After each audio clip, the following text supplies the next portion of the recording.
الحمد لأهله والصلاة لأهلها أما بعد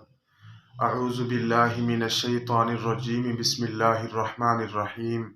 من أجل ذلك كتبنا على بني إسرائيل أنه من قتل نفسا بغير نفس أو فساد في الأرض فكأنما قتل الناس جميعا صدق اللہ العظیم۔ اللہ تبارک و تعالیٰ فرما رہے ہیں، جس شخص نے کسی ایک انسان کو ناحق قتل کیا گویا کہ اس نے روئے زمین کے تمام انسانوں کو ناحق قتل کر دیا۔ انسان کی جان سب سے زیادہ اہم اور سب سے زیادہ قیمتی ہے، اس لیے اللہ تبارک و تعالیٰ نے انسان کو تمام مخلوقات کا سردار بنا کر اس دنیا میں مبعوث فرمایا،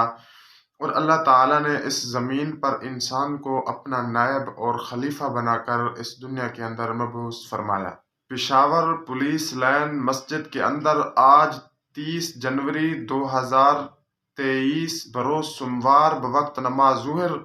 جو حملہ ہوا ہے، میں ان کی شدید الفاظ میں مذمت کرتا ہوں، اور اب تک یہ اطلاعات جو موصول ہوئی ہے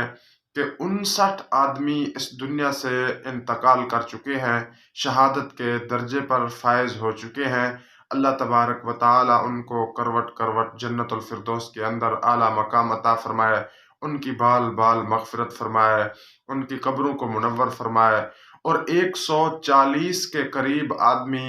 جو زخمی ہیں، ان میں سے بعض کی حالت نازک ہے۔ اللہ تبارک و تعالیٰ تمام زخمیوں کو جلد از جلد صحت یاب کرے، اور شہداء اور جو زخمی لوگ ہیں اللہ تعالیٰ ان کے لواحقین کو صبر جمیل عطا فرمائے۔